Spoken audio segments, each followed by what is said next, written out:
하나님 말씀 두 군데 볼게요. 고린도전서 3장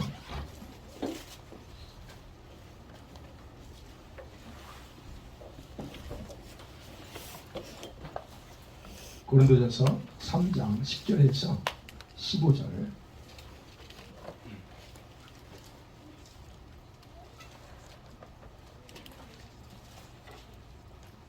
잘하셨죠?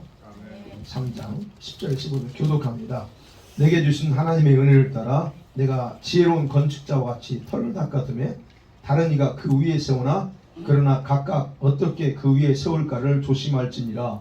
이 닦아둔 것 외에 능히 다른 닦아둔 자가 없으니 이 터는 곧 예수 그리스도라. 만일 누구든지 금이나 은이나 보석이나 나무나 풀이나 집으로 이 터 위에 세우면 각 사람의 용적이 나타날 터인데 그날이 공적을 밝히리니 이는 불로 나타내고 그 불이 각 사람의 공적이 어떠한 것을 시험할 것입니다. 만일 누구든지 그 위에 세운 공적이 그대로 있으면 상을 받고 누구든지 그 공적이 불타면 해를 받으리니 그러나 자신은 구원을 받되 불 가운데서 받는 것 같으리라. 아멘. 고린도후서 5장입니다.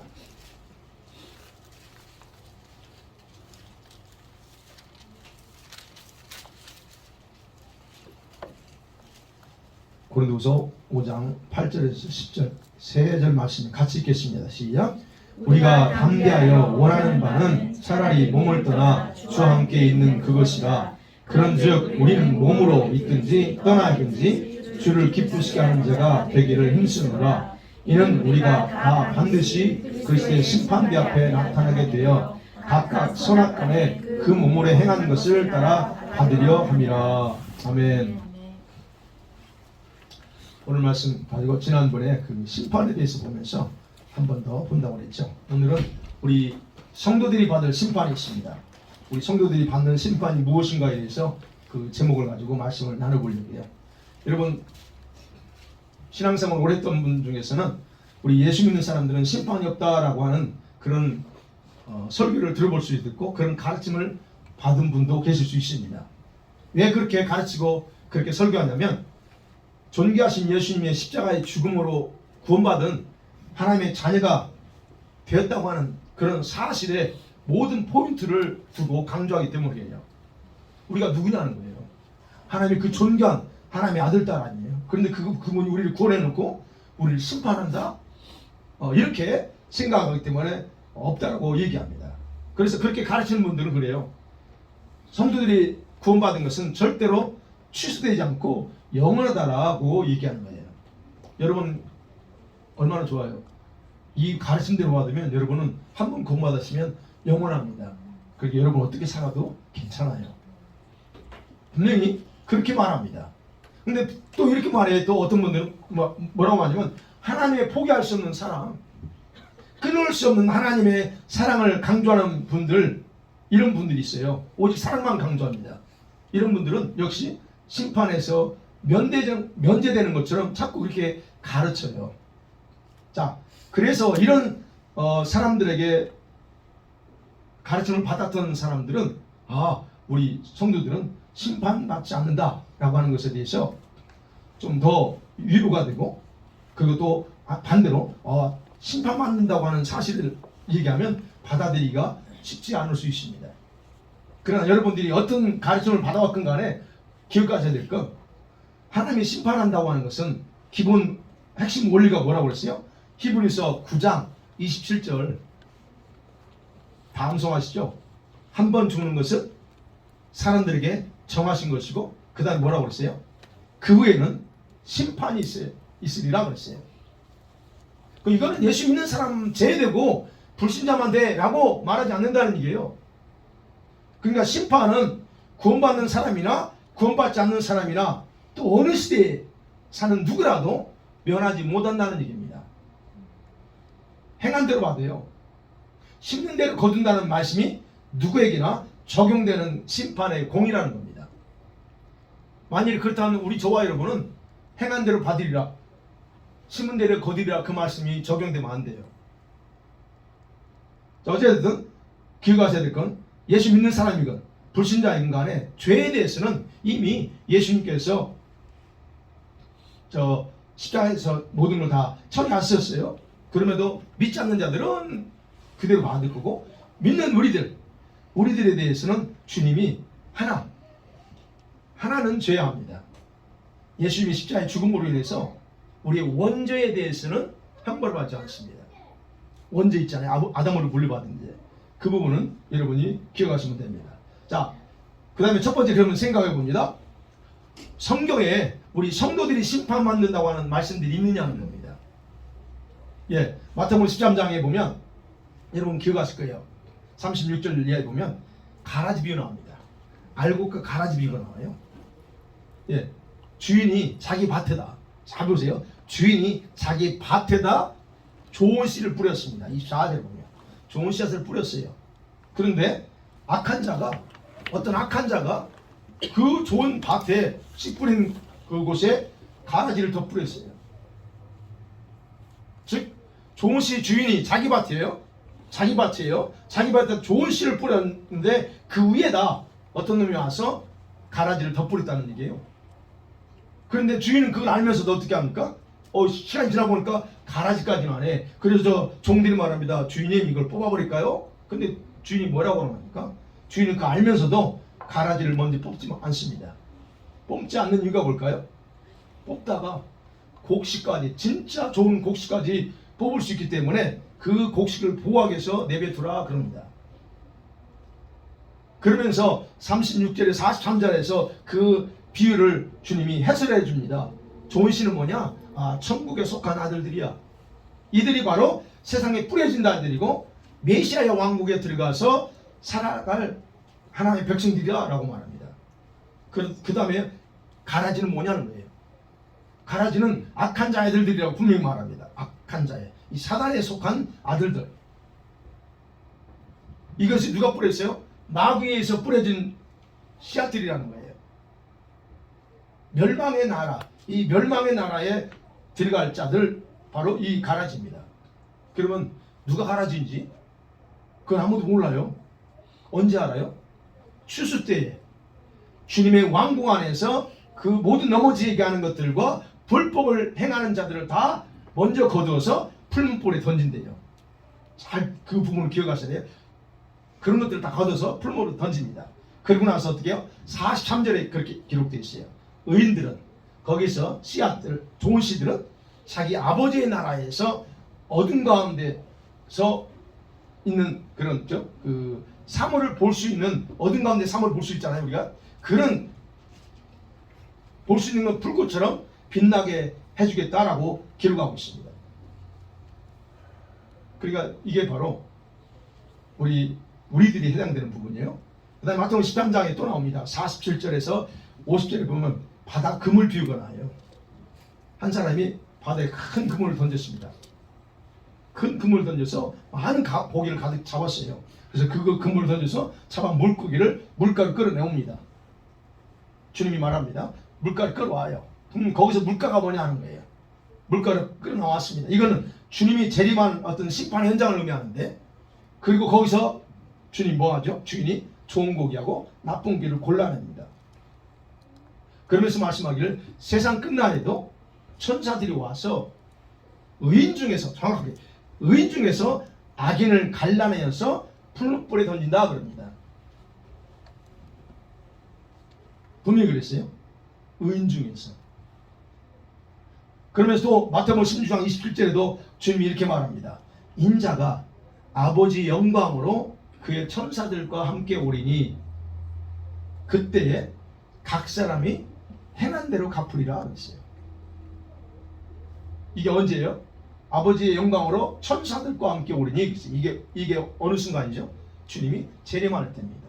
재림할 때 어떻게 해요? 각 사람이 행한 대로 갚은대요. 마태복음 25장, 여러분 그 양과 염소 비유 있죠? 거기서도 나옵니다. 31절에 보면. 그래서 31절에 말해요. 인자가 자기 영광으로, 또 거기서 말해요. 모든 천사들과 함께 올 때에, 그럽니다. 올 때에 자기 영광의 보좌에 딱 앉으리니, 그러면서 양과 염소로 분리한다라고 말합니다. 로마서 14장 10절에서 12절도 분명히 말합니다. 우리가 다 하나님의 심판 앞에 서리라. 그리고 각 사람이 자기 일을 스스로 자기 일을 하나님께 고백하리라 그랬어요. 저와 여러분이 그분의 심판대 앞에서 여러분의 입으로 다 고백해요. 무슨 일 했는지. 그리고 오늘 본문에서 나오죠. 두 군데 고린도전서 3장 거기서 하고 고린도후서 5장 본문에서 말합니다. 우리 각자의 생활과 행위들을 불 속에 집어넣는 과정을 지나야 된다 말합니다. 분명히 말하고 있어요. 그리고 오늘 고린도후서 5장에서는 우리가 그리스도의 심판자에 다 나타나게 된다라고 얘기해요. 그러니까 성도들이 심판이 없다라고 말하는 것은 잘못된 부분이에요. 성경에 분명히 우리 예수 믿는 사람도 심판 앞에 선다라고 기록하고 있습니다. 그 다음에 두 번째, 그러면 우리 저와 여러분 성도들이 받을 심판의 특색이 뭐냐는 게 어떤 심판 받을까 하는 겁니다. 여러분 성경에는 두 종류의 이 마지막 심판을 말합니다. 개인적으로 지금 죽는 걸 말하는 게 아니고 마지막 때에 두 가지 심판이 있어요. 하나는 여러분과 제가 받을 성도로서 받아야 될 주님의 심판, 예수님의 심판이 있고, 그 다음에 불신자를 향한 심판으로서 백보자 심판, 즉 우리가 봤던 계시록 20장 11절 이하부터 나오는 그 심판이 있어요. 그러니까 기억해야 될 거는 예수님이 심판할 때가 있고 아버지가 심판할 때 있다는 거예요. 예수님은 재림에서 심판하시고 아버지는 최종 천년왕국이 지난 후에 심판하는 겁니다. 그래서 이 두 심판은 차이점이 있어요. 같지 않습니다. 차이점. 자, 예수님의 심판은 불신자들을 멸망시키고 음부에 던져요. 풀무불에 던집니다. 먼저. 그러고 나서 누구를 심판해요? 믿는 자들, 믿는다라고 했던 자들을 심판하는 거예요. 그래서 고린도후서 오늘 본문에서 그리스도의 심판대라고 정확하게 기록하고 있어요. 10절에 이는 우리가 다 그리스도의 심판대 앞에 나타나게 되어 각각 선악간에 그 몸으로 행한 것을 따라 받으리 함이라 그랬어요. 여기서 그리스도의 심판대라고 했죠. 이 심판석이라는 단어는 헬라어 베마라는 단어입니다. 베마. 베마는 높은 연단을 말해요. 이런 거가 아니고 좀 더 높아요. 다시 말씀, 로마 법정에서 공식 재판할 때 이용하는 연단 있죠. 이게 그렇죠. 법정 그거 생각하시면 그게 바로 이 베마라는 단어예요. 심판석이라는 거예요. 올림픽 경기장에서 보면 경기 심판관이 딱 높은 데 앉아 있는 곳이죠. 그게 바로 이 베마라는 단어예요. 그래서 이 심판석을 의미하는, 심판대를 의미하는 이 단어는 바울 당시, 초대교회 당시에는 모든 사람들이 친숙한 단어입니다. 우리에게 친숙한 단어들이 많죠, 요즘. 이런 단어가 있어요. 그러니까 그 단어 하면 무슨 말인지 금방 알아요. 그러면 이 심판석이라고 하는 단어는 법정에서는 유죄 선고를 내리는 재판석이 되고, 그 다음에 경기장에서는 규칙대로 올바로 경기에서 이긴 자에게 상을 주는 자리예요. 바로 이 자리에서 예수님이 앉으셔서 성도들을 심판합니다. 자, 그러면 예수님의 심판은 그래요. 근데 아버지 심판은 어떻게 해요? 지난주 봤죠. 아버지 심판은 흰 보좌, 흰 백보자라고 하는 그 보좌 앉아서 천년왕국 시대에 생존했던 사람들뿐만 아니라 이 땅에 존재했던 모든 자들에 대한 최종 심판이라고 했어요.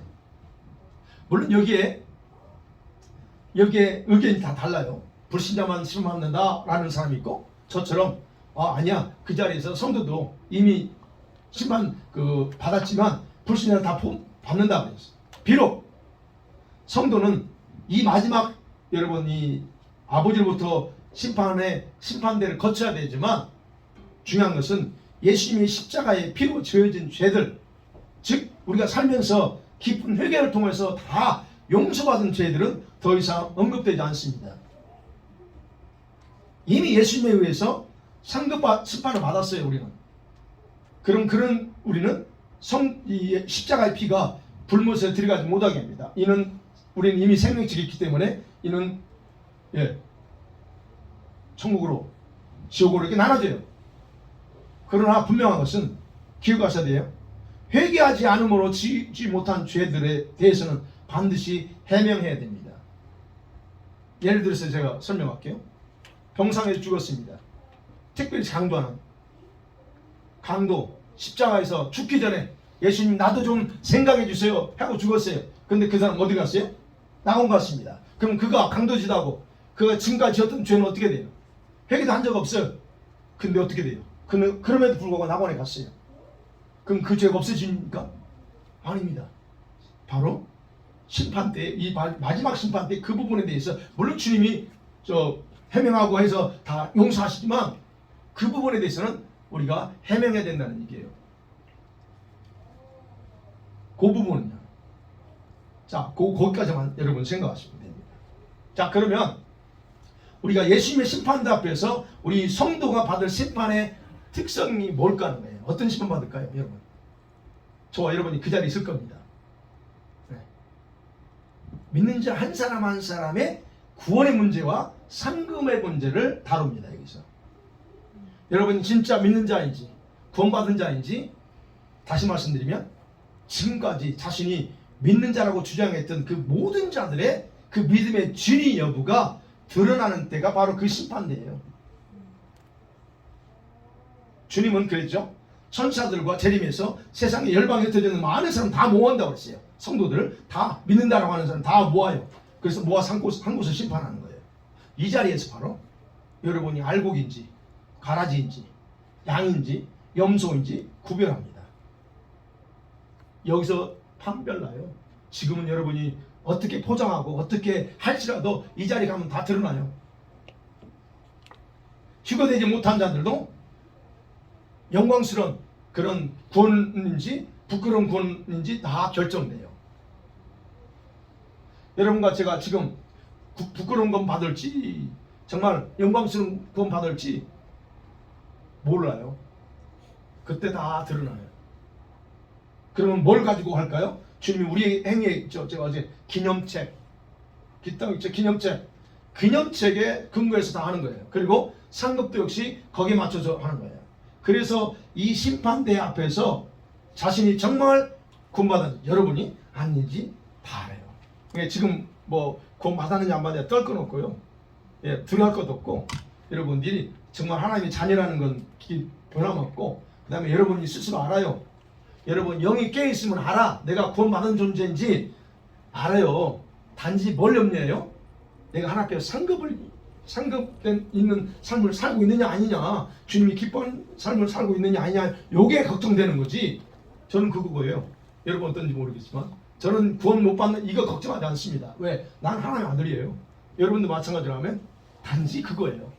내가 아버지 앞에 섰을 때 과연 내가 천국에서 내가 살아야 될 집이 있을까 없을까 이런 거지요. 그러니까 여러분과 제가 이 자리에서 저와 여러분이 준비된 믿음으로 살았는지 아닌지, 충성하며 살았는지 아닌지, 여러분과 저의 삶이 주님을 기쁘게 하며 살았는지 아닌지가 다 드러난다는 얘기예요. 그 선한 행위들도 있었어요. 우리가 얼마나 많이 선한 일을 합니까? 그 선한 행위들이 축복이 되느냐 아무것도 아닌 것이 되느냐 상세하게 다 밝혀져요. 또는 무슨 마음으로 했는지. 그죠? 여러분 예배당에 왔습니다 오늘. 또는 헌금도 하고 선한 일도 합니다. 근데 무슨 마음으로 했는지 다 알아요. 기쁨으로 즐겁게 했는지, 인색함으로 했는지, 억지로 했는지 모든 게 다 드러납니다. 그래서 이 자리에서 여러분의 본색이 다 밝혀져요. 자기 생의 모든 비밀들을 사실 그대로 다 공개적으로 보여줘요. 그때 김 목사가 지금까지 했던 모든 일들에 대해서 쫙 보여줍니다.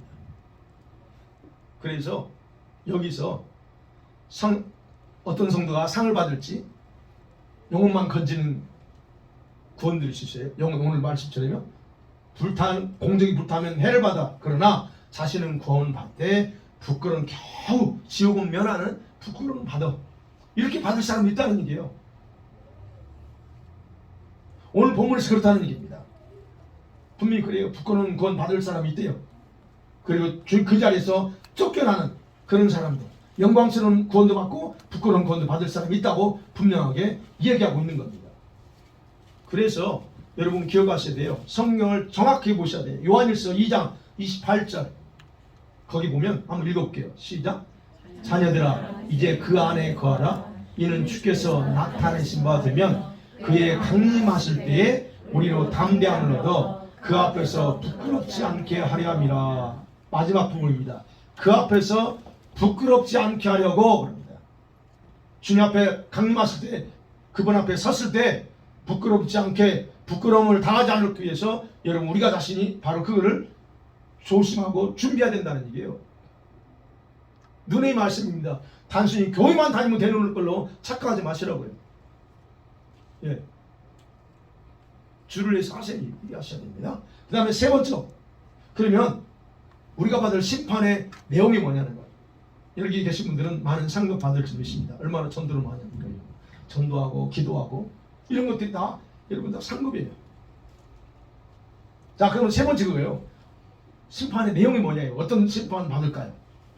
여러분, 이 부분에서 많은 학자들이, 구원받은 성도들은 심판대에서 단순히 상급만 받기 위해서 이 심판대에 선다 그래요. 아까도 말씀드린 것처럼. 근데 그게 아니라고 했어요. 내 구원이 어떤 구원인가 더 거기 나와요. 상급만이 아니에요. 우리 구원의 문제가 나와요. 내가 알곡인지 가라지인지. 그럼 알곡이면 들어가지만 가라지는 어떻게 해요? 가라지는 구원 못 받은 거예요. 양이면 괜찮아. 양의 그룹에 속하면 구원 받은 거지만 염수면 구원 못 받은 거예요. 그러니까 거기서도 역시 그 부분이 있다는 거예요. 근데 우리는 이제 많은 학자들은 그래요. 아, 그게 아니고 상급, 맞습니다. 상급은 맞습니다. 그러나 이 심판의 특성은 그 이상이라는 거예요. 그 이상. 그래서 여기서 구원의 문제도 여기서 다룰 수 있다고 하는 것을 여러분 꼭 기억하셔야 됩니다. 자, 그래서 주님의 심판대 앞에 서 있는 모든 성도들의 무엇을 심판할까 하는 거죠. 여러분, 사실 이 부분에서 얘기할 때 저도 좀 그래요. 우리 성도들과 제가 심판대 앞에 받게 될 심판은 우리 신실했던 성도들에게는 그게 무서운 심판이 아니에요. 무서운 심판이 아니고 우리를 평가하는 거예요. 너 고생했어. 그리고 위로해주고 우리에 대해서 판단하는 거예요. 그래서 그 말이 오히려 더 위로가 되고 적합합니다. 여러분이 신실한 사람이라면. 그런데 그렇지 않고, 그렇다면 그냥 살았다면 이 자리에서 나는 너를 도무지 몰라 라고 외면할 사람들에게는 무서운 심판이 될 수 있다는 거예요. 그러나 여러분과 저는 무서운 심판이 아니고, 제가 기억하기로는 주님이 우리를 수고했어 그동안에 그렇게 평가하시는 아주 굉장히 위로된 그런 자리라고 저는 확신합니다. 그러나 이 부분에서 우리는 기억하셔야 된다. 자, 그러면 어느 부분, 뭘 가지고 심판하는가? 세 가지예요. 그 중에 하나가 저와 여러분들이 구원받은 후에 이 땅에 살면서 주님을 위해서 한 일에 대해서 계산하는 시간입니다. 주님을 위해서 한 일이에요. 구분할 거예요. 주님을 위해서. 오늘 고린도후서 5장 10절에 그랬죠. 성도들은요, 이 자리에서 얼마나 예수님을 충실하게 섬겼느냐에 따라 상을 받습니다. 저와 여러분이 심판받을 기준은, 그 기준의 일부는요, 우리가 이 지상명령을 따라서 얼마나 잘 일하였는지, 이게 기준이에요. 주님을 위해서. 주님을 위한 거예요. 주님을 위해서. 우리가 얼마나 죄를 극복하면서, 죄를 물리치고 죄를 이기면서 살았느냐, 이 부분도 주님이 평가하십니다. 그리고 우리가 얼마나 우리의 혀를 잘 다스렸는가. 우리가 살면서 가장 문제가 뭡니까? 이 혓바닥입니다. 혀를 잘못 관리해요. 그리고 이 혀를 얼마나 잘 다스리면서 살았는가, 이런 등등의 실제적인 부분을 포함해서 우리를 판단하십니다. 계산해요. 그렇기 때문에 여기서 상을 받을 수도 있고 못 받을 수도 있다는 얘기예요. 제가 말씀드려요. 예수님이 주시는 상급은 단체적으로 주어지지 않습니다. 개인적으로 주십니다. 여러분, 가족 구성이 있어요. 가족별로 주지 않습니다. 나는 아내는 아내, 남편은 남편, 자녀는 자녀로 줍니다. 개인적으로 줍니다. 그래서 여러분과 제가 봉사할 때, 헌신할 때, 헌금할 때도 개인으로 하셔야 돼요. 개인으로. 가족으로 뭉쳐서 헌금하지 마세요.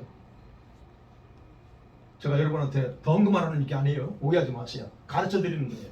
헌금은 개인별로 하는 거예요. 내 개인적으로 일 안 하면 11조 없는 거예요. 그거 없다고 해서 주님이 책망하지 않습니다. 그러나 개인으로 하세요. 헌금은. 그게 하나님 앞에서 여러분 자신을 하나님 앞에서 쌓는 거예요. 네. 그래서 성경에서 하나님께서 충성하고 헌신한 것에 따라서 주시겠다고 한 약속된 면류관이 성경에 5가지가 나오잖아요. 여러분 아는 것처럼. 뭐가 있어요? 생명의 면류관, 예, 영광의 면류관, 또 뭐가 있습니까? 자랑의 면류관도 있어요. 또 뭡니까? 의의 면류관도 있습니다. 그 다음에 썩지 않을 면류관. 성경에 이렇게 5가지로 우리에게 기록하고 있습니다. 이런 면류관들을 우리에게 주십니다. 누구에게? 바로 이렇게 주님을 위해서 헌신하고 충성한 사람들, 순교한 사람들, 모든 걸 이렇게 투자한 사람들, 이런 사람들에게 바로 이런 면류관, 거기에 맞춰서 주신다는 게 성경에 기록되어 있다는 거예요. 그 다음에 2번째, 주님이 우리를 어느 부분을 심판하냐면 여러분과 제가 행한 선한 일들에 대하여 불로서 이거는 시험합니다. 불로 테스트합니다. 그게 이제 고린도전서 3장이에요. 저와 여러분이 이 땅에 살면서 일하면서 물질 돈 벌었습니다. 시간 주어졌으면 24시간 하루 24시간 주어졌습니다. 그리고 이 건강한 몸 좋습니다. 이 물질, 시간, 몸을 통해서 행한 선한 행위들, 악이 말고 선한 행위들에 대해서 진실성이 얼마나 있었느냐, 그 행위 속에 믿음이 얼마나 들어 있었느냐, 그 믿음의 내용을 주님께서 테스트하십니다. 어디다 해요? 전부 다 불 속에 넣습니다. 테스트에서 각자에 다 보여줍니다. 너가 그때 이만큼 헌금했고, 너가 그때 이런 헌신하고 선행을 했는데, 근데 그 결과가 이거야 라고 보여줍니다. 오늘 본문에서 그러죠. 행한 성도들 행위에 대해서 어떤 주님의 눈은 어떤 건 금이 되고 은으로 나오고 귀한 보석으로 나옵니다. 근데 어떤 경우는 나무, 풀, 지푸라기 이런 식으로 6가지로 예수님의 말씀이 나와요. 고린도전서에. 그러면 어떤 행위는 금이 된 행위가 있고 어떤 행위는 은이 된다는 얘기예요. 보석이 된 행위가 있다는 얘기예요. 그런데 반대인 경우는 뭐예요? 나무, 풀, 지푸라기입니다. 여러분, 금은 보석은 우리가 충분히 이해가 됩니다. 근데 나무나 풀이나 지푸라기는 이게 뭐예요? 여러분, 이 세 가지 종류의 공통적인 특징이 있어요. 뭡니까? 다 죽은 상태라는 거. 다 말라 비틀어져 있는 상태. 여러분, 그 나무는 보통 살아있을 때 뭐라고 그래요? 영어로. 나무 살아있어요. 영어로 축이라고 그래요. 근데 쪼개져 있거나 말라버린 걸 뭐라고 그래요? 우드입니다. 우드. 분리돼요. 축이는 살아있는 나무고 죽어있거나 아니면 쪼개져 있는 건 우드입니다. 네. 바로 여기서 난 나무라는 거는 그 단어예요. 우드예요. 말라버려 비틀어진 그런 나무. 풀은 뭐예요? 역시 풀로 말라 죽은 겁니다. 그 다음에 지푸라기, 나무, 여기서 원래 보면 구루터기라는 거예요. 나무 잘라내버리고 해서 나온 구루터기 같은 거. 이런 것들 역시 다 죽은 거예요. 다시 말씀드리면 우리가 행한 그 선행 중에서 이처럼 나무처럼 풀처럼 지푸라기처럼 생명이 없는 하찮은 그런 행위로 평가받는 게 있다는 얘기입니다. 우리가 그러면 생각해봐야죠. 아니, 저와 여러분이 행하는 이런 선한 행위들과 헌신들이 아니 이렇게 쓸모없는 것들이 되면 안 되잖아요. 그럼 도대체 쓸모없게 되게 만든 게 뭘까? 어떻게 해서 그랬을까 하는 거예요. 간단합니다. 방법은. 여러분 행위가 쓸모없는 것이 되게 하는 간단해요. 바리새인처럼 사람들에게 칭찬받으려고 하시면 돼요. 칭찬 의식하고 내가 이거 하면 우리 목사님 좋아하겠지? 하세요. 그러면 여러분 그 행위는 아무 가치가 없어요. 칭찬받으려고 자기를 과시하려고 하고 어떤 경우는 자기 명예, 내가 그래도 장로고 안수집사고 권사고 그리고 내가 교회에서 어떤 직분 이건데 그래도 내가 이 정도는 해야지.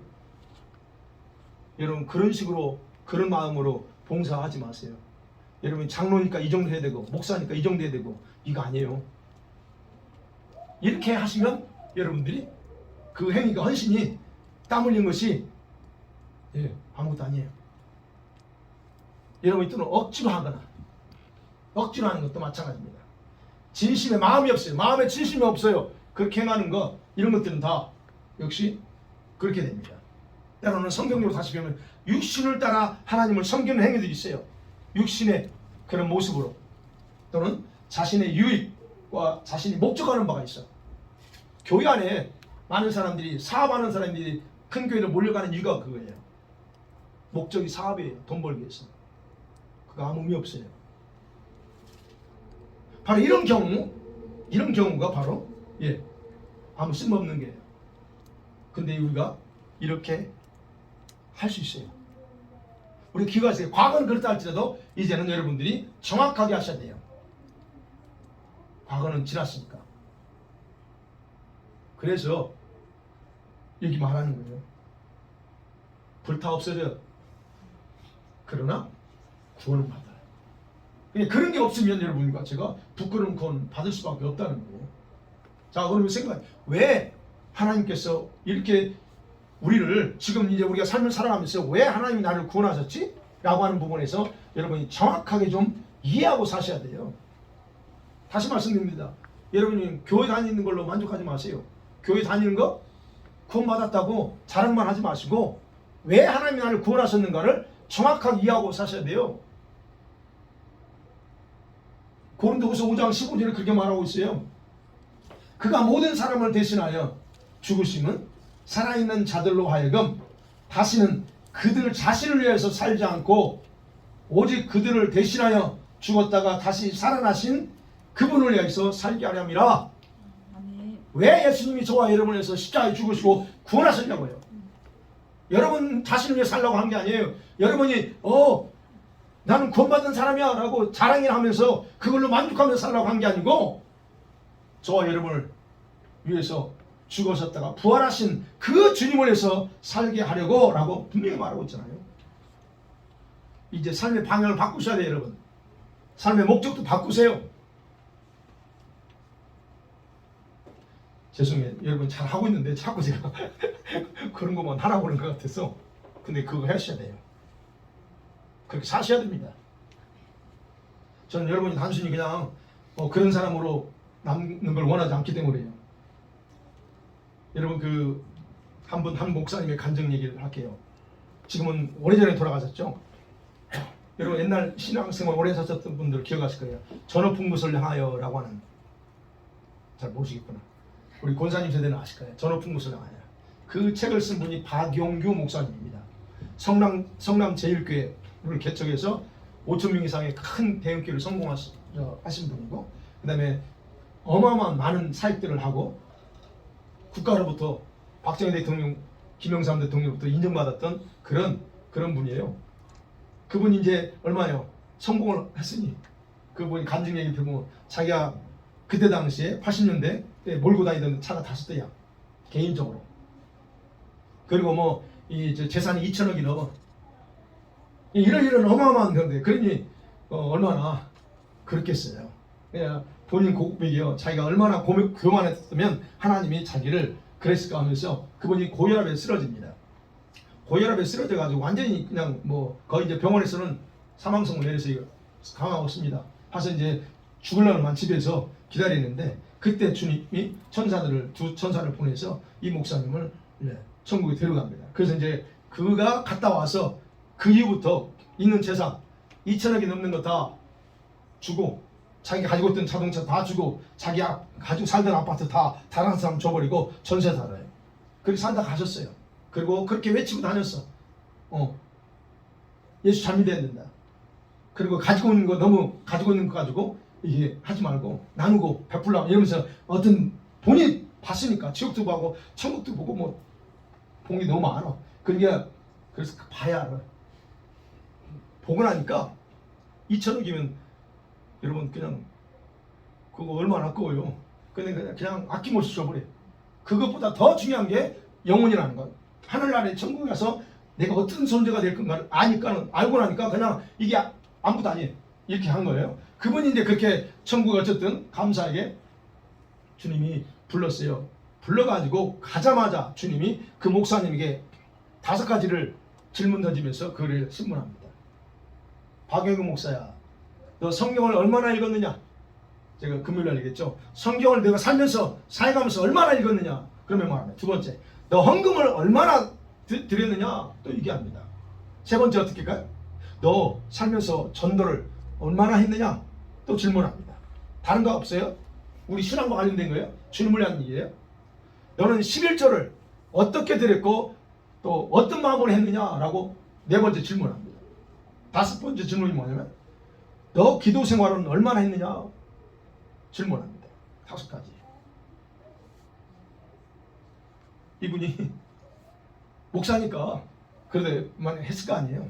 근데 거기서 잘못한 부분들을 주님이 이게 지적해 주고 책망합니다. 이제 그러면서 이제 천국 가요. 근데 이제 거기서 이 부끄러운 건 받은 그런 장소도 가봤어요. 근데 가보니까 부끄러운 건 받은 가보니까 이 천국보다 이 천국이 아름다운 것보다 부끄러운 건 받은 자들이 사는 곳이 몇십 배 더 크대요. 그리고 천국이 바로 이 우리 지상의 도시처럼 건물들이 빵빵 올라가 있고 어떤 데는 개발이 안 되고 어떤 데는 막 새로 개발되고 있는 그런 지역들도 있고 그 부분이 아주 정통 보수주의 목사였어요. 근데 이런 정통 보수주의 목사님이 거기 가서 보니까 이게 자기가 잘못 알고 있는 거예요. 천국에도 이렇게 건물을 짓고 있구나 이런 걸 보고 나서는 이분이 완전히 바뀐 거죠. 자기 집도 갔습니다. 그러면 내 집 좀 보여달라고 가보니까 가서 천사는 저기 너 집이야. 근데 속은 보지 말라고. 속은 들어가지 말고 그냥 여기만 보고 가. 근데 이제 자기 집이라고 하니까 도대체 자기 집 속은 어떤가 우겨가지고 봤어. 갔더니 속은 아무것도 없더래요. 아무것도 없는데 딱 2가지 표창 산장이 있더래요. 그때 고아원 때 초등학교 때 추운 겨울날 성탄절 예배 들어가다가 길거리에 있는 그 할아버지 좀 이제 구걸한 할아버지한테 잠바 벗어준 거하고 그리고 헌금해야 될 돈 가지고 붕어빵 사랑 붕어빵을 사준 거. 그때 당시 한국 돈 1센트이고 1센트 있잖아요. 그거 할아버지한테 드린 거 그것이 천국에서 가장 표창 칭찬을 당해요. 그거 딱 2개 붙어 있더래요. 그러면 집안에 아무것도 없는 거예요. 여러분 생각해 보세요. 이분이 어마어마한 일을 했어요. 성도들을 가난한 성도들을 위해서 아파트 그 교회 옆에 아파트 크게 쳐놓고 거기다 50세대를 살게 했어요. 성도들 주고 그리고 또 신학생들 많은 신학생들을 가르치고 목회자 세우고 많은 선교사들 다 하고 했어요. 근데 상급이 하나도 없다는 거예요. 내가 한 일이 이렇게 많은데 근데 뭐라고 하냐면 그러더래요. 그동안에 나라에서 국민훈장 받고 이분이 국가로부터 훈장을 몇 개 받았어. 그리고 또 목회자들한테 그러니까 길을 얻던 목사님들한테 매년마다 뭐 받았을까요? 감사하다고 뭘 갖다 와요? 우리 한국 사람은 뭘 가져오잖아요. 너무 감사해서 그거 다 받았어. 다 받았기 때문에 너는 천국에서는 없다는 거예요. 여러분 그래서 이제 그분이 그런 얘기 보면서 이제 목사님들이 가 있는 그 부끄러운 건 갔는데 목사님들이 수두룩하더라는 거예요. 자, 여러분 제가 무슨 얘기하려고 하냐면 우리가 천국에서 살아야 되는데 천국에서 자기 집은 자기가 지어야 돼요. 그러면서 또 한 가지 이제 여기서 주님이 알려준 게 있어요. 그러면 천국에 집을 짓는 재료가 뭐냐에 대해서 주님이 가르쳐 준 거예요. 그러면서 이제 알려줘요. 자신의 영혼을 위해서 투자하는 신앙의 행위들이 바로 천국의 집을 짓는 재유다 하는 거예요. 그 중에서 이제 신앙과 관련돼서는 그래요. 예배 드리는 거, 예배 정확하게 하나 앞에서. 그래서 여러분 예배 생활 똑바로 하셔야 돼요. 예배 늦지 마세요 제발. 왜 습관적으로 늦어요? 예배 시간 하나님과 약속한 시간 왜 여러분 마음대로 어깁니까? 이거 주님이 다 체크하세요. 예배 드리는 시간 그리고 성경 읽는 것도 역시 그 말이에요. 거기서 그분을 통해서 하는 거 중보 기도하는 거 중보 기도하는 것도 굉장히 그 상급으로 하나님 주신대. 전도하는 건 말할 것도 없죠. 헌금도 11조, 교회 봉사하는 것, 청소하는 것, 이런 모든 하나하나 다 주님이 그 마음의 상태에 따라서 그게 상급으로 천국 집을 짓는 재료로 받아들고 한다는 거예요. 그러니까 여러분이 좀 하되 당연히 11조는 뭐 해라니까 이런 식으로 하지 마시고 좀 하나님께 진심으로 하세요. 아깝다고 하지 마시고. 자, 그런 부분. 그러니까 그런 어떤 이웃을 향해서 자신의 시간이나 주님을 위해서 물질과 마음을 기꺼이 헌신하는 그런 행위들이 다 재료가 된다는 거예요. 그러면서 또 한 가지, 이게 저는 처음 들어봐요. 그래서 제가 그런 것도 있구나 라고 하는 게 뭐냐면, 이제 그 집을 짓는 장소를 보는데 지상에서 계속 재료들이 올라오는데요. 그걸 보는데 갑자기 천국에서 특수 재료가 올라온다면서 큰 소리를 공개적으로 받으래요. 특수 재료가 올라온다. 그런데 이 도대체 특수 재료가 뭡니까? 물어보니까 그런 거예요. 전라북도 무주에 사는 어떤 그 할머니 권사님이었는데 이분은 너무 가난해서 기도 외에 다른 거 하지 않아. 그래서 이제 그분은 중보 기도하고 그 자기 성도들 중보 기도하고 그리고 또 주의종을 이제 시골은 옛날 그랬잖아요. 주의 목사님 하면 잘 이렇게 섬겼어요. 이제 이런 일로 그분은 어쨌든 주님을 섬기는데 그게 가장 큰 사람. 근데 갑자기 그분이 집을 짓는데 갑자기 큰 특수전이 올라온다면서 말하는데 도대체 무슨 걸 얘기합니까? 그러니까 이 가난한 그 권사님 딸이 가난한 집에 시집갔는데 이게 모처럼 이제 친정에 와가지고 어머님한테 거기서 어머니 쓰라고 용돈 얼마 많지 않는 용돈을 준 거예요. 그 어머니가 그 용돈 가지고 뭘 했을 것 같아요? 그 돈은 자기를 쓰지 않고 거기서 계란 5개 하고 그게 뭐 있더라? 생선인가? 뭘 사서 누굴 줬냐면 목사님 같았던 거예요. 목사님 시골 교회니까 좀 어렵겠죠.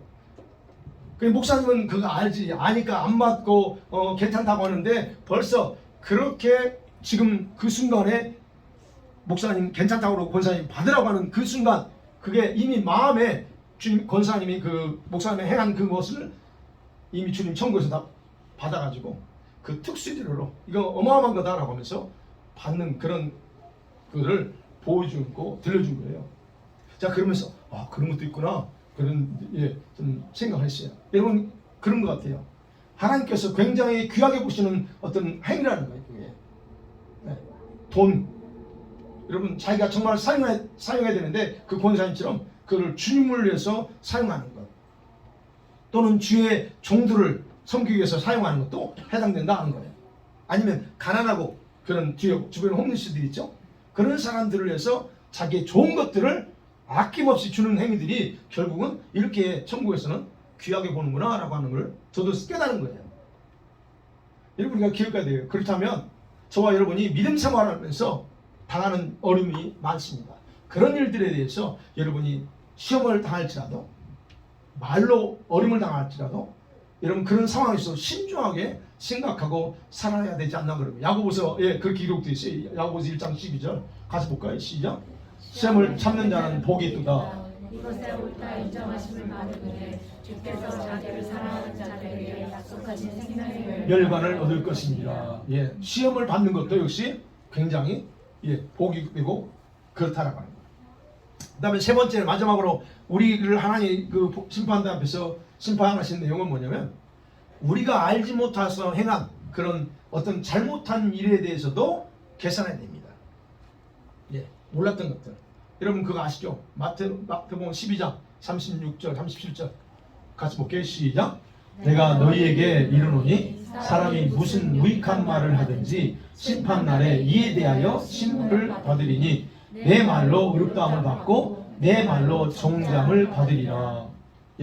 저와 여러분의 무심한 말들 알지 못한 가운데 그냥 했던 말들이든 어느 생활에 대한 부분도 포함해서 여러분 다 이 자리에서 하셔야 됩니다. 이 부분에 대해 주님이 책임 묻습니다. 로마서 14장 10절 12절 시작. 내가 어찌하여 내 형제를 판단하느냐 어찌하여 내 형제를 업신여기느냐 우리가 다 하나님의 심판 앞에 서리라.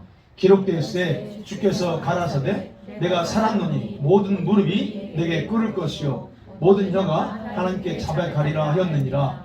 이러므로 우리 각인이 자기 일을 하나님께 직구하리라. 예, 분명히 성경에서는 그렇게 말하고 있습니다. 사람들을 업신여기고 무시하는 거, 비판하는 거 굉장히 여러분 주님이 기뻐하지 않습니다. 이런 모든 일들을 우리가 과거에 그랬어요. 기억 안 나는 거 있죠. 기억나는 거 회개하는데 기억이 안 나는 거 있잖아요. 이런 거 어떻게 할게요? 그래서 이제 집사님이 말씀해 영으로 회개해야 돼요. 하나님, 내가 기억도 못하는 것들은 방언을 하면서 주님 용서해달라고. 그래서 여러분 회개하셔야 됩니다. 과거에 회개하지 않은 것들 다 하셔야 돼요. 가기 전에 하세요. 기억나는 것만 하지 말고 기억이 안 날지라도 주님, 내가 안 나는 것들을 제가 이제 모르지만 주님, 그래서 방언으로 영어로 기도하는 거예요. 영어로 방언을 하면서 기도하면서 하나님 앞에 용서해달라고 하나하나 말로 지은 것 구분하면 되죠. 말로 지은 것, 특히 비판, 비난 뭐 같은 것들, 아니면 뭐 행동으로 했던 거, 모든 거 다 여러분 구분해서 회개하시면 좋을 것 같습니다. 어찌됐든 우리가 주님 앞에 서게 될 때 바로 이 땅에서 살았던 모든 삶에 대해서 직구한다네. 내가 직접 다 컨페스하게 돼 있어요. 저와 여러분이 행한 그런 모든 행위의 깊은 동기가 뭐냐, 의도가 뭐냐까지 다 고백해야 돼요. 그 속에 있었던 간사함, 악함, 선한 것도 아니 음란한 거 가지고 자꾸 했던 것들, 거짓된 마음, 교만한 뭐 한두 가지겠어요? 별별 것 다 이걸 다 하셔야 돼요. 그래서 여러분과 제가 회개해나가는 거예요. 심은 대로 행한 대로 거두게 하는 겁니다. 사랑하는 성도 여러분, 말씀 결론 내려볼게요. 어찌됐든 우리 예수 믿는 성도는 주님이 재림하면 1차적으로 그분의 심판대 앞에 반드시 다 씁니다. 그리고 주님께서 우리들이 진짜 믿음의 성도인지 아닌지를 정확하게 분리하십니다. 우리는 여러분 이 믿음의 행위나 봉사나 헌신, 마음의 그런 악함, 내면의 동기, 이런 것들을 얼마든지 드러내지 않고 여러분과 제가 포장하면서 흉내낼 수 있어요. 봉사라니까 하긴 싫은데 할 수도 있고 별걸 다 할 수 있습니다. 저와 여러분의 현재 우리들의 모든 생활, 헌신, 그런 열심, 이런 것들을 다 우리 자신을 커버할 수 있다는 얘기예요. 그러나 그분 앞에서는 다 선명하게 드러납니다.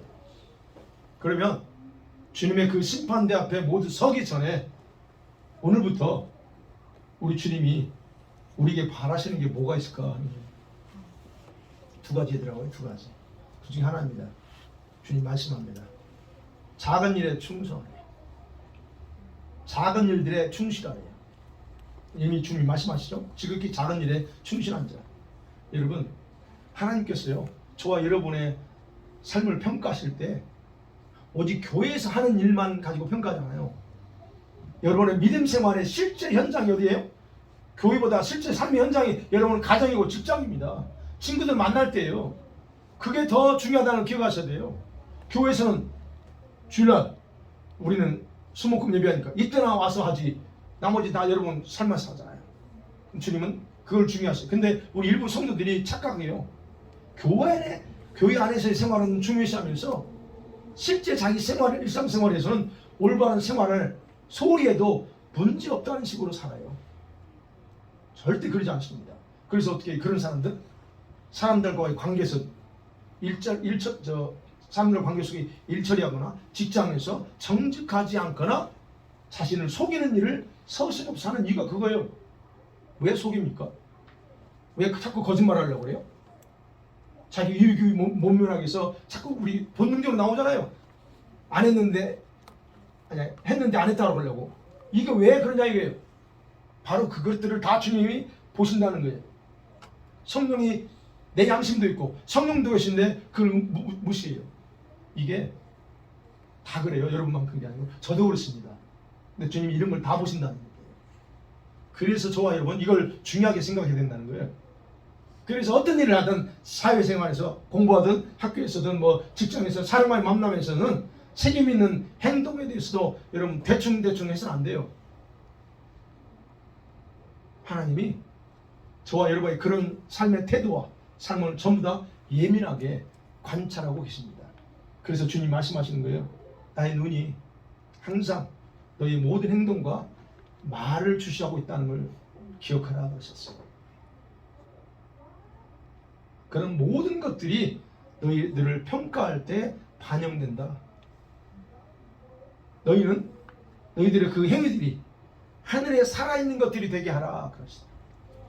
어쨌든 그래서 주님 앞에서 저와 여러분이 주변의 이웃들, 가난한 사람들, 홈리스, 부자들, 모든 사람, 부자는 부자니까 뭐 그냥 뭐 나쁘게 해도 돼, 이게 아니에요.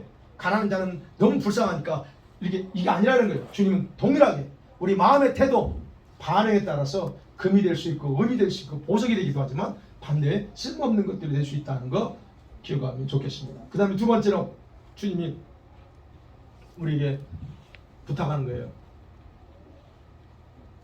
나를 향한, 주님을 향한 너의 마음을 반드시 지키며 살래요. 이 무슨 말입니까?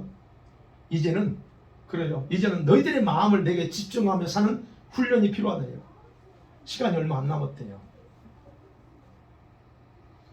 오직 나만이 너에게 영원한 생명을 줄 수 있는 자라는 거예요. 그걸 기억하세요.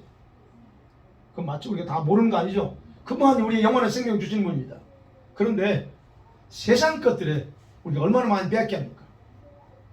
세상 것들에 너희들이 마음의 생각의 문을 닫고 지켜서 마음은 뺏기지 말라는 거예요. 너희들에게 나 외에 중요한 것이라고 생각하는 것이 마음에 자리 잡고 있으면 반드시 너희들의 마음은 그것을 따라가게 된다는 거예요. 얼마나 많은 자들이 나를 믿는다고 하면서 나의 성령을 따르지 않고 다른 영을 따라 사는지 아느냐. 이게 무슨 말씀인지 아시겠어요? 그런데 자기들은 절대로 그런 삶을 살고 있다라고 인정하지 않는데요. 성령을 따르지 않고 다른 영을 따라 살면서도 자기는 난 그런 사람 아니에요. 나는 주님이 내 주님이세요 라고 인정하지 않는데요. 그래서 말씀합니다. 주님이 그러니 내가 그들을 변화시키려고 해도 그들은 거부하면서 문제없다고 살아간다.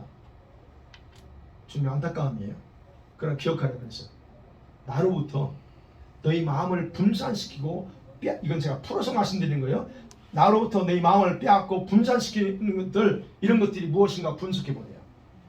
각자가 있습니다. 여러분은 있어요. 그리고 그 하나씩 정리해야 돼요. 그것을 정리하지 않으면 결코 너희들의 마음은 나를 향하지 못하고 항상 자책하면서 괴로워할 거예요. 우리가 그렇지 않아요? 그걸 못하니까 괴로워하잖아요. 그죠? 주님이 이 두 가지를 우리에게 말씀하시네요. 여러분은 정말 온 마음을 주님께 고정하며 살고 싶습니까? 그럼 어떻게 가능합니까? 이런 얘기하면 또 그게 어떻게 가능합니까? 라고 반문하는, 속으로 생각하는 사람이 있어요. 반문하지 마세요. 가능합니다. 얼마든지 가능해요. 해보니까 그래요. 근데 훈련이 필요하더라고요. 여러분의 마음을 빼앗고 있는 그것들에서 다시 주님께 마음을 고정하며 살고 싶으세요? 그죠? 저도 마찬가지입니다. 저도 연습하고 있어요. 계속 훈련하고 있어요. 순간순간 제가 놓쳐요. 그래서 저도 다시 발짝 때리죠. 아니 주님, 그렇다면요 이렇게 하면 돼요. 저도 이제 다시 또 연습하고 하는데 그 마음을 있잖아요. 그 마음을 이 시간 주님께 중심으로, 하나님 나도 정말 내 마음을 주님께 고정시키면서 살고 싶어요 라고 하는 그 마음 중심의 고백을 이 시간에 기도하면서 고백하세요. 그리고 순간순간요 여러분 마음의 움직임을 여러분이 파악하셔야 됩니다. 여러분 마음의 움직임이 뭔가 다른 걸로 가 있는지 아닌지를 파악하고 그걸 집중 훈련하셔야 돼요. 자고 일어나면 뭐합니까 여러분? 예를 들어서 자고 일어나시면 여러분 뭐 하세요? 조금 더 주님에 대한 사모함이 있으면 일어나자마자 주님 또 하루를 시작하기 감사합니다. 뭐 기도하는 분도 계시고, 아니면 잘 잤다, 오늘 비가 오네, 또는 해가 뜨면 각자 다르겠죠. 여러분 어떻게 하세요? 일어나면 그것부터 보세요 한번. 여러분 자고 일어나서 주님 오늘도 지난밤 내 생명 거두지 않고 또 이렇게 새날을 맞이하게 해주신 감사합니다 하면서 오늘도 새로 시작합니다. 그러면서 주님과 비밀리에 나만의 그런 대화를 시작하면서 그렇게 합니까? 아닙니까? 이런 것도 하나하나 하세요. 그러게 주님께 제가 자기 전에 항상 그래 주님 저 이제 항상 주님 내 영을 좀 나는 몸은 자지만 내 영은 주님 좀 불쌍히 해주시고 긍휼히 해주세요. 그러면 항상 그렇게 기도하잖아요. 그러면 오늘도 그랬어요. 꿈에 분명히 주님 이 영의 세계에서 내가 뭘 들어요. 근데 그 꿈에서는 내가 그 말을 기억하고 있어요. 근데 눈을 뜨자마자 그 말이 보였더라 이게 돼요. 오늘도 그러는 거야. 분명히 계속 그걸 반복해서 내가 기억하려고 반복했었는데 뭔가 이해가 됐어. 근데 눈을 뜨고 이제 일어나가지고 근데 잊어버린 거야. 눈을 뜨면 잃어버려. 그게 뭐였지? 이거. 여러분 그렇게 기도하시라는 거예요. 주님 일어나자마자 기도하시고 순간순간 내가 주님에 대한 부분을 그렇게 훈련하시면 됩니다. 그래서 이번 한 주간 여러분 모두가 저와 여러분요 저도 마찬가지 다 되는 거 아니에요. 이 훈련을 통해서 여러분 자신의 마음을 주님께 이 커넥션을 완성하면서 살기를 간절히 축원합니다. 이 시간 같이 한번 통성 기도요. 주님 앞에 나의 모든 생활의 순간순간 말과 행동 하나하나에 충실하며 살기 원합니다. 주님 게으르지 않게 하시고 무관심하지 않게 하시고 선행을 행하며 앞장서며 살게 하시옵소서. 하나씩 하나의 선행을 하면 좋지 않을까 생각합니다. 또 하나는 주님 내 마음을 주님으로부터 멀지 하는 것들을 더 이상 생각으로 용납하지 않게 하시옵소서. 오직 내 마음을 주님께 고정시키며 살 수 있도록 잊어버리지 않고 훈련해서 살 수 있도록 나를 도와달라고 이 시간 다시 한번 주님 세 번 부르고 기도합니다. 주여! 주여! 주여! 할렐루야. 주님을 찬양하며 기도합니다. 아버지 하나님 이 시간에 남바라는 것이 정말로 주 앞에 내 생활 순간순간 말과 행동 하나에 충실하며 살기 원합니다. 하나님 게으르지 않게 원하고 하나님 무관심할 삶이 아니고 하루하루에 살아가면서 살기 원합니다. 주님 도와주시옵소서. 아버지 하나님 주님 기뻐하는 일을 마다하지 않고 살게 하여 주시옵소서. 내 마음을 주님께 주님으로부터 멀지 않은 모든 것을 항상 생각하고 용납하지 않게 해주시옵소서. 적지 않는 하나님만 바라보며 하루 종일 마음을 주께 걸고 살 수 있도록 그러므로 훈련을 살기 원합니다. 나를 도와주시옵소서. 내 마음 주님 받아주시고 도와주시옵소서. 그렇게 살 수 있도록 주님을 훈련하기 시작하니 주님이 도와주시고 이끌어주시옵소서. 하나님 혼자 모시고 나가도록 하나님 강건으로 역사하고 도와주시고 하나님 은혜와 기쁨이 아버지 영생하도록 도와주시옵소서. 새롭게 해주시옵소서. 주님을 찬양합니다. 영광 받아주시옵소서. 영광 받아주시옵소서. 새롭게 해주시옵소서. 하나님 물러갑니다. 주님 경배합니다. 영광 받아주시옵소서. 영광 받아주시옵소서. 주님을 찬양합니다. 경배합니다. 하나님 우리가 모두가 주님의 심판대 앞에 서서 선악간의 모든 일에 대해서 판단받을 텐데 주님 이제 우리가 정확하게 알았사오니 하나님 우리의 삶에서 이제는 하나님 작은 일에부터 충성하고 그리고 아버지 항상 선행을 행하며 주님이 기뻐하는 주님의 나라를 위해서 일하고 아버지여 실제 생활 속에서 이웃들에게 가난한 자들에게 사람들에게 사랑과 친절과 그리고 선행을 베푸는 삶을 하나님께 영광 돌리기 원합니다. 주님 또 무엇보다 주님 향한 뜨거운 사랑 열정이 주님께 고정되어 나가는 사랑이 아버지 중단되지 않기 원합니다. 주님 간절히 원하는 것은 이제 주님께만 고정하고 주님 말씀하신 것처럼 우리의 마음이 주님께만 고정되어 나가는 훈련을 하기 원합니다. 도와주시옵소서. 마음대로 되지 않습니다. 그러나 주님 뼈를 깎는 아픔이 있을지라도 훈련하면서 나 자신을 우리를 지키기 원하오니 성령 하나님 그렇게 우리를 도와주시옵소서. 예수님의 이름으로 간절히 기도하옵나이다.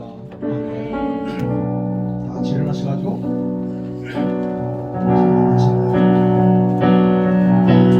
가는 길에 주의 평강이시 평강의 왕 함께 가시리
일주간을 또 살아가고자 합니다. 하나님, 교회 생활, 하나님을 사랑하며 예배하는 삶, 우리 성도들과의 교제의 아름다운 삶 중요하지만 우리 하나님 일주일간의 우리의 삶의 현장에 서 일어나는 모든 일 가운데 우리의 삶의 태도와 마음이 중요한 걸 다시 한번 보면서 하나님, 이제 우리가 이 믿음으로 갑니다. 우리 주변과 환경이 내가 원하지 않는 그런 환경일지라도 철저하게 하나님 믿음으로 하나님 모든 것을 아버지 하나님 이겨나갈 수 있는 저희들 되기 원합니다. 그런 믿음으로 갖기 원하고 또 이제 주님 저희가 작은 일에 충성하고 아버지 하나님 선행하며 주님이 기뻐하시는 모습으로 우리 자신을 만들어가고 또 그 어떤 것보다 우리 마음을 주님께 고정시키면서 주님과 하나 되어 사는 삶을 살기를 소망하며 나갑니다. 주님, 우리 각자에게 그렇게 뜨거운 믿음, 강한 열정, 은혜를 부어주시옵소서. 지금은 우리 주 예수 그리스도의 은혜와 하나님 아버지의 특별하시고 강하신 그 사랑하심과 그리고 성령님의 감동하시고 교통하시며 이끌어가시고 늘 우리를 격려하시며 인도하시는 특별하신 그 인도하심, 오늘도 하나님 앞에서 믿음으로 고백하고 결심하고 하나님 앞에 일주일간을 주님과 살기를 고백하고 나가는 사랑하는 모든 성도들 머리 위에와 그들의 가정 위에, 직장과 사업장과 학업과 그 자녀들 위에 지금부터 영원토록